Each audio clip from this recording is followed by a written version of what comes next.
Hello and welcome MS sir की पाठशाला में आपका स्वागत है। हजारों बागों की नगरी से मैं एमएस सर आपका स्वागत करता हूं।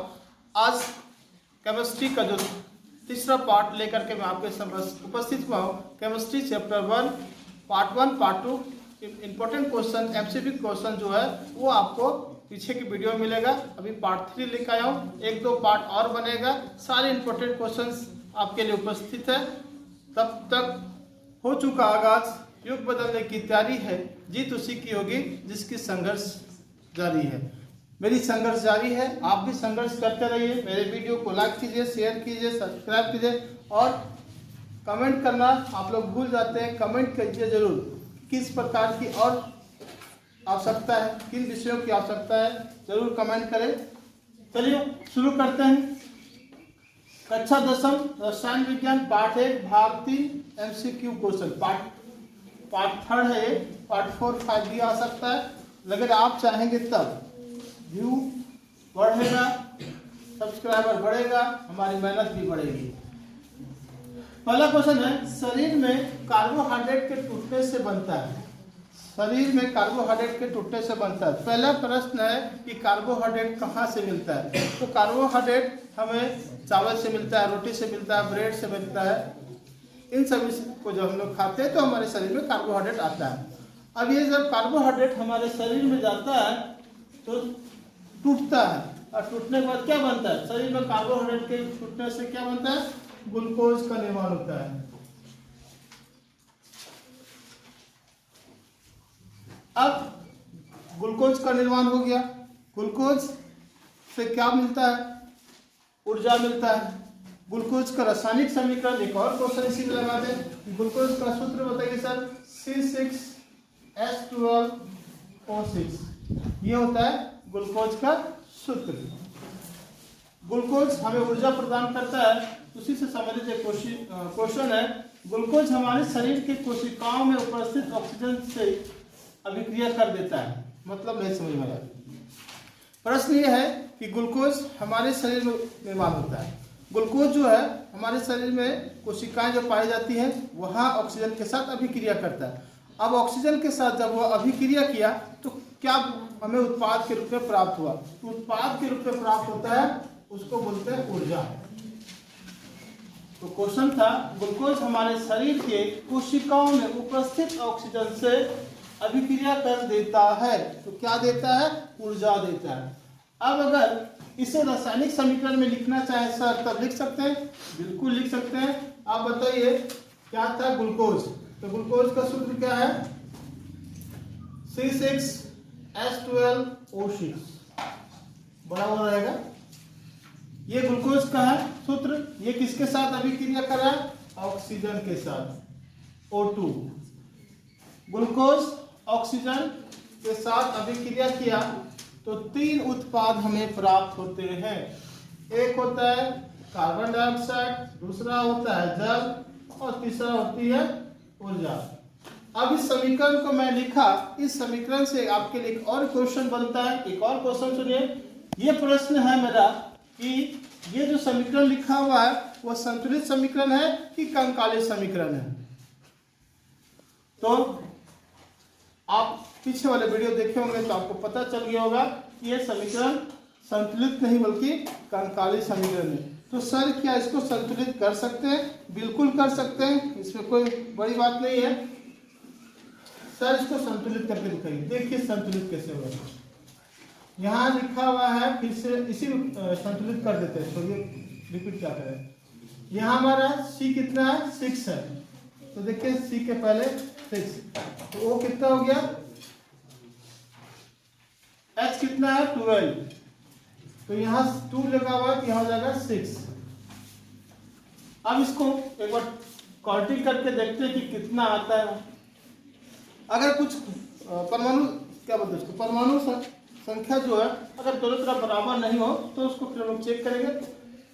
कार्बन 6 इधर है, इधर कितना है? कार्बन 6। चलिए ठीक है सर। हाइड्रोजन इधर है 12, इधर है 6 2 12, इधर भी 12 है। ऑक्सीजन 6 2 8, इधर ऑक्सीजन कितना है? 6 6 दूनी 12 हो जाएगा यहाँ, और यहाँ हो जाएगा 12 6 18। तो आपके पास कितना है? आपके पास है इधर 6 दूनी 12, 12 6 18 हो गया, और यहाँ उत्पाद की तरफ 18 है ऑक्सीजन, और इधर कितना है 6 और 2 8। तो क्या करना होगा, इसमें इस ऑक्सीजन में 6 लगा के देखते हैं। अब चेक करते हैं कि हुआ कि नहीं हुआ से। सी कितना हुआ, इधर 6 है, उधर भी 6 है। एच कितना है 12 है, इधर भी 12 है। हाइड्रोजन हो गया। अब आते हैं ऑक्सीजन की ओर। तो 6 दूनी 12 और 6 12 6 18। इधर कितना हो जाएगा 6 दूनी 12 और इसका अलग 6, इधर भी 18 हो गया। क्या बचा, कार्बन हो गया, हाइड्रोजन हो गया, ऑक्सीजन हो गया। ये इस प्रकार ये है संतुलित हो गया। फिर से इसको समझेंगे कि जब ग्लूकोज हमारी कोशिकाओं में ऑक्सीजन के साथ अभिक्रिया करती है तो इस दौरान हमें क्या प्राप्त होता है। तो 3 चीज प्राप्त होता है। ऑप्शन आपको देखना है, एक कार्बन डाइऑक्साइड प्राप्त होता है, दूसरा जल प्राप्त होता है, तीसरा ऊर्जा प्राप्त होता है। इस प्रश्न का उत्तर था ऊर्जा। मैंने आपको दे दिया। मैंने आपको एक रासायनिक समीकरण बना करके भी इसको संतुलित करके भी समझाया कि कैसे ऊर्जा आपको प्राप्त होगी। अगर आपको मेरे द्वारा बताई हुई जानकारी अच्छी लग रही हो, अलग लग रही हो, तो पक्का आप मेरे चैनल को लाइक कीजिए, सब्सक्राइब कीजिए, शेयर कीजिए। ये इम्पोर्टेंस है। इससे मेरे हौसले को क्या बोलते हो, मेरे हौसले को पर मिलता है, पंख मिलता है, मैं उड़ता हूँ। हिम्मत दीजिए, मैं आगे बढ़ूंगा, आप भी मेरे साथ चलेंगे। अगला प्रश्न, वैश्य अभिक्रिया जिसमें एकल अभिकर्मक टूटकर छोटे छोटे उत्पाद प्रदान करते हैं क्या कहलाते हैं। वैश्य अभिक्रिया जिसमें एकल अभिकर्मक टूटकर छोटे छोटे उत्पाद प्राप्त होते हैं उसे क्या कहते हैं। ये इसका आंसर है। सेकेंड नंबर का जो था वो था वियोजन अभिक्रिया। इस अभिक्रिया को एक और क्वेश्चन बन जा रहा है कि वियोजन अभिक्रिया को और क्या कहते हैं। तो वियोजन अभिक्रिया को अपघटन भी कहते हैं। अपघटन। अब इसमें एक प्रश्न है कि वियोजन अभिक्रिया किस रासायनिक अभिक्रिया का विपरीत होता है। ये मेरे तरफ से आपके लिए एक गिफ्ट है। आप उत्तर ढूंढिए, फिर बताइए। अगर आप उत्तर कमेंट में करेंगे तो मेरे लिए अच्छी है, नहीं करेंगे तो अगले वीडियो में इंतजार कीजिए, अगले वीडियो में उसका उत्तर बताया जाएगा। प्रश्न था कि वियोजन अभिक्रिया किसका विपरीत होता है। तीसरा के बाद चौथे में की ओर चलते हैं। जिन अभिक्रियाओं में ऊर्जा अवशोषित होती है उन्हें क्या कहते हैं। इससे पहले एक क्वेश्चन है कि जिन अभिक्रियाओं में ऊर्जा का निर्माण होता है उसमें क्या कहते हैं। ये वाला प्रश्न का उत्तर मेरा पिछले वाले वीडियो में दिया गया है, उसको देख करके उत्तर जान सकते हैं। जिन अभिक्रियाओं में ऊर्जा अवशोषित होती है यही छिपा हुआ इसका आंसर, उसको बोलते हैं, इसका उत्तर है ऊष्मा शोषी। उसको बोलते हैं ऊष्मा शोषी अभिक्रिया। अब अगला प्रश्न है कि वियोजन कैसी अभिक्रिया है। उसका उत्तर मैंने आपको बता दिया कि ऊष्मा शोषी अभिक्रिया। ऐसा क्यों सर? इसलिए क्योंकि इसमें ऊष्मा का शोषण होता है, इसलिए से ऊष्मा शोषी अभिक्रिया कहते हैं। चलिए आगे चलते हैं। ये CaCO3 ये किसका सूत्र है? आपको ये जानकारी होगा अगर आप मेरे पीछे वाले वीडियो देखेंगे तो। इसको बोलते हैं कैल्शियम कार्बोनेट। जब कैल्शियम कार्बोनेट ऊष्मा के साथ अभिक्रिया करता है तो ये दो उत्पाद देता है, एक है कैल्शियम ऑक्साइड और एक है कार्बन डाइऑक्साइड। अब इसे किस अभिक्रिया का उदाहरण कहेंगे? ये रासायनिक समीकरण जो है वो किसका है? एक्चुअली में हम लोग तो जानते हैं कि जब एकल उत्पाद टूट करके जब एकल अभिकारक टूट करके 2 या 2 से अधिक उत्पाद प्राप्त होते हैं तो उसे हम लोग बोलते हैं वियोजन अभिक्रिया। ये तो वियोजन अभिक्रिया का एग्जाम्पल है, कंफर्म है। लेकिन यहाँ उत्तर में वियोजन अभिक्रिया नहीं, ऑप्शन में इसके लिए आपको बना रहा हूँ। और प्रकाश वियोजन अभिक्रिया, विद्युत वियोजन अभिक्रिया, ऊष्मा वियोजन अभिक्रिया, इनमें से सभी। अब बताइए कौन होगा? सोचिए सोचिए, दिमाग को जोड़ दीजिए, आप सोच सकते हैं। हिंट्स मैंने आपको दे दिया। तो क्या है कि ये जब ऊष्मा के साथ अभिक्रिया करता है तो इसको बोलते हैं ऊष्मा वियोजन अभिक्रिया। ऊष्मा वियोजन अभिक्रिया। ये किसका सूत्र है?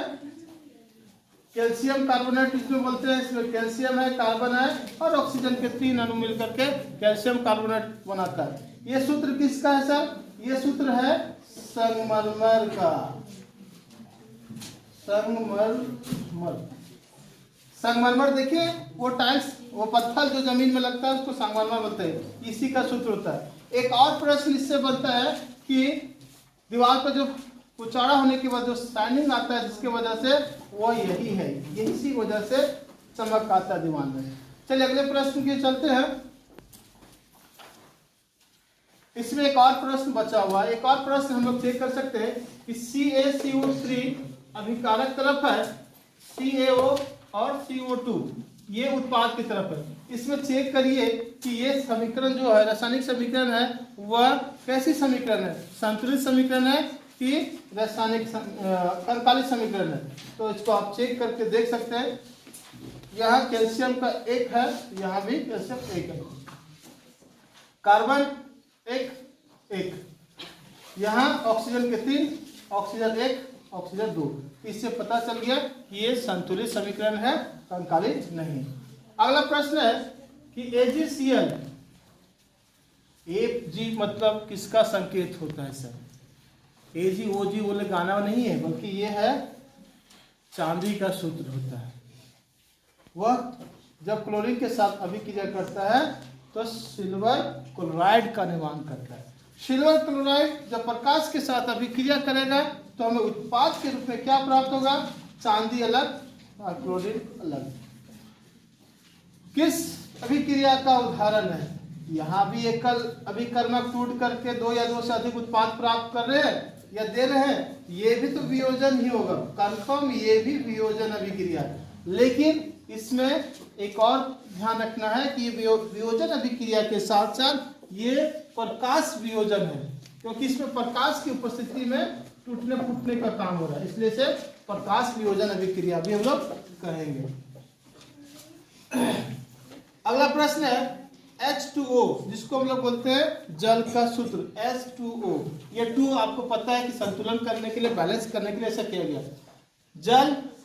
जब जल में विद्युत अपघटन कराया जाता है, विद्युत के साथ उसको तोड़ा जाता है, तो हमें 2 चीज प्राप्त होता है, एक हाइड्रोजन है, एक ऑक्सीजन है। ये किस अभिक्रिया का उदाहरण है? इसको बोलेंगे विद्युत वियोजन। ये किसका है? विद्युत वियोजन अभिक्रिया का उदाहरण है। एक्चुअली में तीनों वियोजन अभिक्रिया का ही उदाहरण है, लेकिन इसमें किसकी उपस्थिति में अभिक्रिया हो रहा है? विद्युत के। अब जल ये अभिकारक हो गया, उत्पाद के रूप में प्राप्त हो रहा। इसी से एक और क्वेश्चन है, इसी से रिलेटिव नीचे लिखा हुआ है कि जल का विद्युत अपघटन जब के समय कैथोड, जिसको हम लोग बोलते हैं माइनस ऋण वाला, नेगेटिव वाला, कैथोड नेगेटिव होता है, एनोड पॉजिटिव होता है। जल का विद्युत अपघटन के समय कैथोड या ऋण इलेक्ट्रोड पर कौन सी गैस एकत्रित होती है? अगर आपको ध्यान में होगा, बुक अगर आप ध्यान से देखे होंगे तो उसमें एक ऐसे भी बना हुआ था, यहाँ लगा हुआ है, यहाँ एक बैटरी लगा हुआ है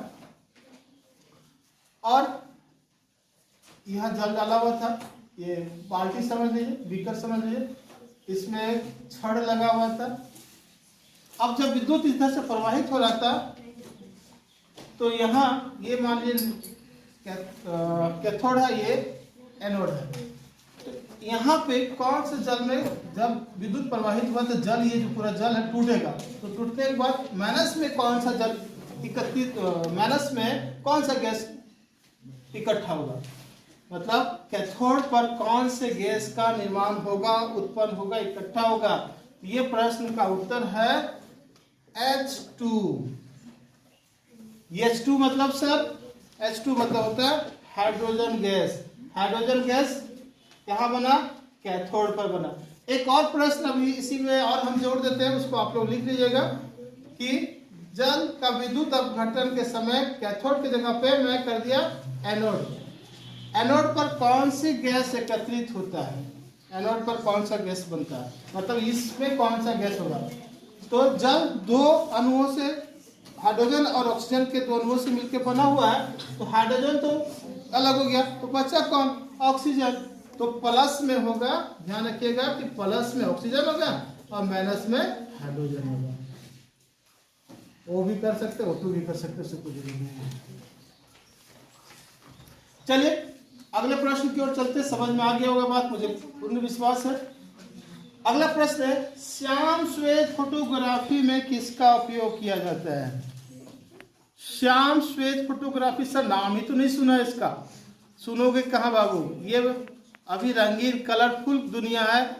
वैसा समय एक समय था जब ब्लैक एंड व्हाइट चलता था photo, black and white colour चलता था फोटो, तो ब्लैक एंड व्हाइट इसका होता है। श्याम श्वेत होता था ब्लैक एंड व्हाइट। फोटोग्राफी में किसका उपयोग किया जाता है? इसका आंसर है AgBr। ये क्या हो गया सर? इसको बोलते हैं सिल्वर ब्रोमाइड। अब यहाँ सिल्वर ब्रोमाइड जब अगर हिंदी में लिखा रहा, शब्द में लिखा रहा तो सिल्वर ब्रोमाइड, उसका संकेत लिखा रहा तो सिल्वर ब्रोमाइड, AgBr हो जाएगा। अब प्रश्न इसमें है कि सर ये क्या होता है? आप सभी अगर देखे होंगे फोटो दुकान में जहाँ साफ होता है तो वहाँ पे क्या करता था, पानी में इसको ले जा करके कुछ पाउडर के जैसा मिलाता था और उसको घोलता था। ये क्या है? एक तरफ से नर्म है, हल्का पीला है और नमक के जैसा होता है। ये वो नमक नहीं, NaCl नहीं, सोडियम क्लोराइड नहीं, वो ये दूसरा है। ये नमक के जैसा होता है। इसका उपयोग पानी में घोल करके इसको, उसका जो रील होता था उसको साफ करने में उपयोग किया जाता था। इसे सिल्वर ब्रोमाइड कहते हैं। तो सिल्वर ब्रोमाइड से श्याम श्वेत फोटोग्राफी का उपयोग किया जाता था या प्राप्त किया जाता था। अभी तक मैंने आपको पार्ट 3 तक पहुंचा दिया। अब आपका काम है अगले वीडियो तक के लिए कि मेरे वीडियो को लाइक कीजिए, शेयर कीजिए, सब्सक्राइब कीजिए, कमेंट भी कीजिए और अंतिम में बेल आइकन दबाना ना भूलेंगे, क्योंकि आने वाली जो वीडियो है वो आपको पता चल सके। धन्यवाद।